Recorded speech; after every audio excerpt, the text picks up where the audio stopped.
Alors, devant le mourant, il y a une attitude et des règles à adopter qui sont des règles religieuses, évidemment, à la fois morales, spirituelles et à la règle pratique.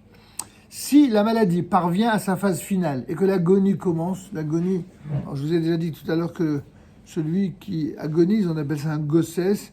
Bon, ça fait de la peine, évidemment. Vous voyez quelqu'un, la respiration, elle s'accélère.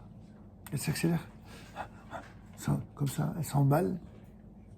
Et après, les forces abandonnent, diminuent jusqu'à ce que... C'est des choses que malheureusement, on a été témoin plusieurs fois de cela. Il est interdit de quitter le mourant. Il ne faut pas abandonner quelqu'un qui est dans cet état. Même si c'est insupportable, il faut se faire violence et ne pas le laisser comme ça. Même s'il est inconscient, physiquement, son âme, elle est là. Elle observe. Pour nous, je le répète, une âme, aussi théorique soit-elle pour beaucoup de gens, c'est la réalité de naître. C'est sa dimension vivante. Il faut la respecter dans ces moments-là. Et donc, lorsque l'agonie commence, il est interdit de quitter le mourant. L'âme souffre de se retrouver seule au moment décisif où elle quitte le corps. Aussi, est-ce une mitzvah que d'assister le mourant ces derniers instants. Il est alors que, pour reprendre l'expression du Talmud, dans Masechet Shabbat 151b,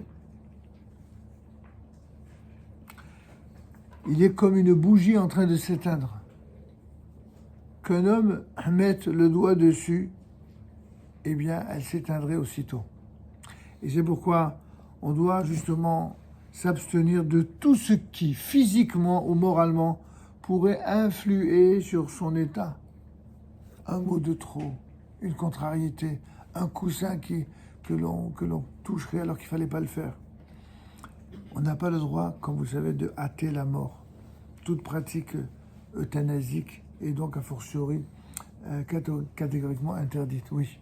Une question, est-ce que par exemple c'est possible, si on a peur que ça peut tuer la personne, de lui cacher la mort d'un proche? Bien sûr. Bien sûr. Évidemment. Évidemment, on vient de dire qu'on ne doit rien faire de ce qui peut hâter la mort. Il est arrivé, par exemple, malheureusement, quand il y a eu les prises d'otages en Israël, que certains otages qui étaient dans un état, vous imaginez dans quel état ils étaient. Il y en a un des toutes dernières prises d'otages. Vous savez, cette opération fabuleuse où ils ont libéré 4 otages. Un des otages, le père, il est mort, je crois, la veille ou 2 jours avant. Et ça évidemment, ça a bouleversé tout le monde. Ils ne lui ont pas annoncé tout de suite. Ils se sont d'abord assurés de l'avoir dopé à bloc, parce qu'il aurait pu en mourir, alors qu'il demandait qu'une chose comme les autres, c'est d'embrasser son père. Et puis, votre question, évidemment, ne faisait peut-être pas référence aux otages, mais quelqu'un, par exemple, qui est âgé.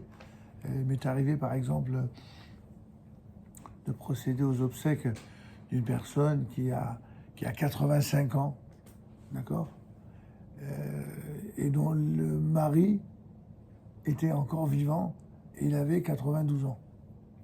Alors, aller annoncer au mari de 92 ans que sa femme de 85 ans, on va l'enterrer.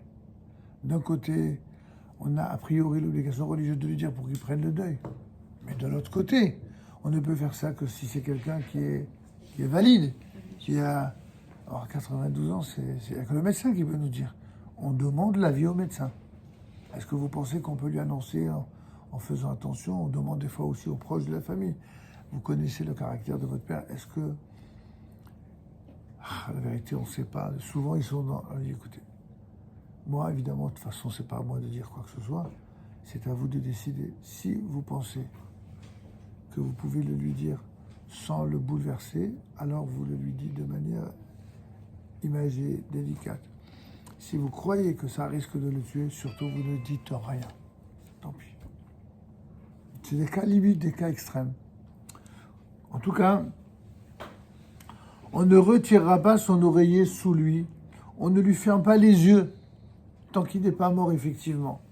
Et jusqu'à ce que l'âme l'ait quitté, on le laisse tranquille. Quiconque ferme les yeux du moribond au moment où l'âme s'en va, et un meurtrier, nous dit le Shulchan Aruch dans Yoreh De'ah au chapitre 339.1. Tu lui fermes les yeux alors qu'il est vivant, mais ça va pas, non? Si tu vois que le pouls ne répond plus et que le médecin atteste de son décès, alors là oui, tu fermes les yeux, tu fermes même la bouche. D'accord? Il y a toute une procédure. Mais sinon, avant, en aucun cas, chas v'shalom. Les assistants recueillis récitent les Tehillim, les psaumes du roi David, ainsi que d'autres prières analogues. Et bien sûr, toute parole frivole serait bien sûr inconvenante. Tout propos inutile est à bannir. Pourquoi le Rav fait bien, évidemment, d'écrire tout cela? Parce qu'il y a des gens, comme ils passent toute leur vie à plaisanter surtout, ils sont tellement pas préparés à affronter la réalité de la mort qu'en général, ils ne disent que des bêtises, des vannes d'un goût douteux, complètement débiles. Alors cela, il vaut mieux que restez ailleurs, restez dehors. Et si vous restez dedans, au moins fermez votre bouche, plutôt que de parler pour dire des bêtises. Donc c'est pas le moment de sortir des vannes ou de faire de l'esprit. Quand arrive évidemment le moment fatidique, on proclame à haute voix la foi en l'unité de Dieu, par cette phrase qui a représenté de tout temps et sous tous les horizons la fameuse devise d'Israël apparaissant au Deutéronome, chapitre 6, verset 4, le fameux Shema Israël, Adonai Eloheinu, Adonai Echad. Écoute Israël, l'Éternel est notre Dieu, l'Éternel est un. C'est ce qu'on appelle la proclamation de l'unicité divine, c'est-à-dire la foi absolue en Dieu. Et c'est sur ce dernier mot, Echad, qui rejoint l'unité de Dieu, que l'âme quittera son enveloppe terrestre pour rejoindre sa source céleste. Vous pouvez ajouter en disant que quand quelqu'un a le mérite soit de réciter lui-même, soit que l'on récite pour lui le fameux Shema Israël, au moment où son âme, eh bien, cette âme, elle part apaisée, elle part heureuse, rassurée d'une certaine manière.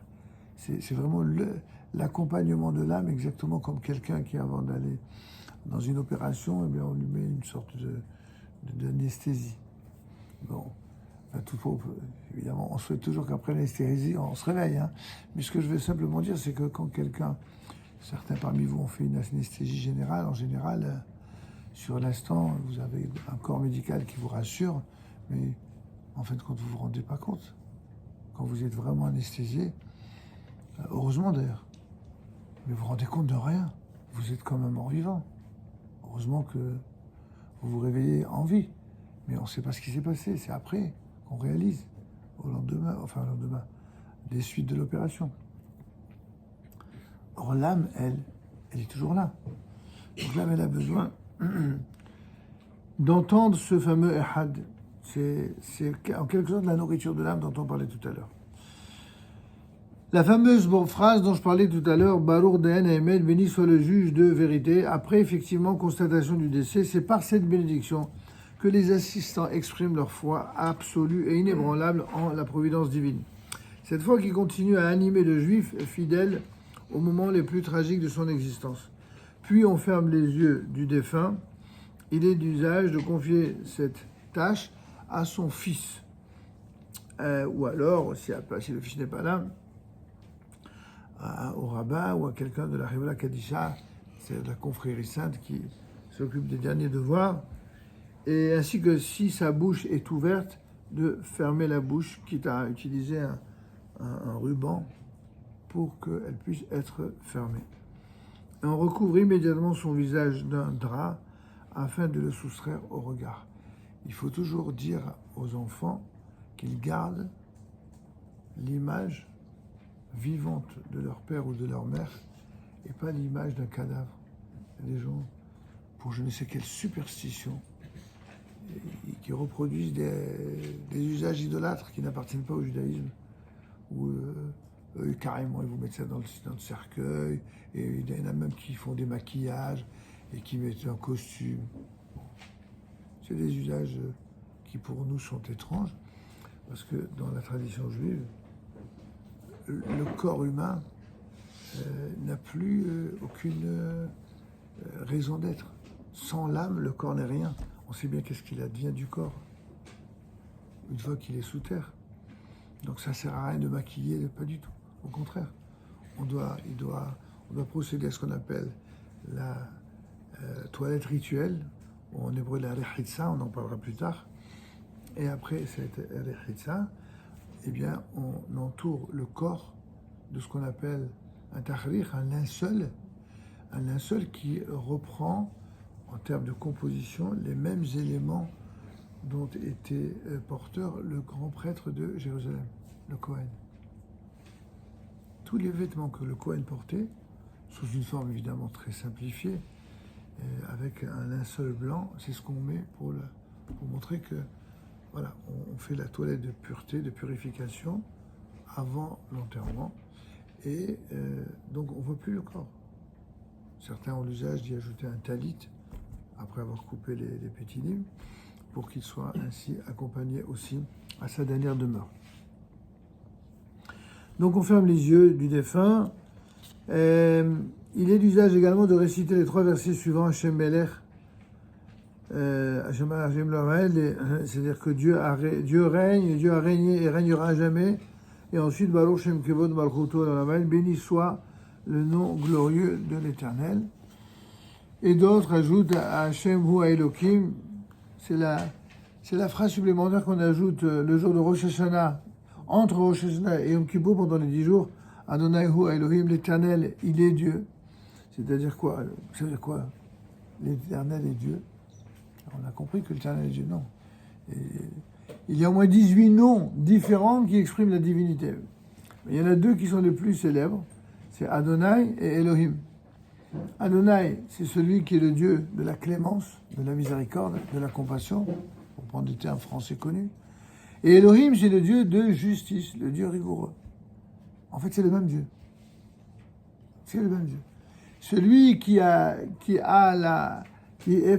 fait preuve de clémence par amour pour son enfant, exactement comme un père vis-à-vis de son enfant, c'est aussi celui qui est le juge de vérité et qui est un juge, comme un juge de tribunal, et qui peut être également rigoureux. Et, en tout cas, dans le Riot Ashkenaz, ces 2 derniers versets sont respectivement récités 3 et 7 fois, comme c'est le cas pour Yom Kippour.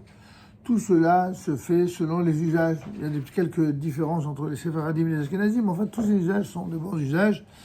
Et pour les proches parents, certains font la kéria, ils déchirent le vêtement à ce moment-là, et ceux qui ne l'ont pas fait au moment où l'âme disparaît, où on constate le décès, alors ils attendent le moment de l'enterrement. D'accord? Et déjà... Ok, écoutez, on va terminer sur cela. Sur le chapitre relatif à ce qui se passe d'un point de vue du rituel entre la mort et l'inhumation.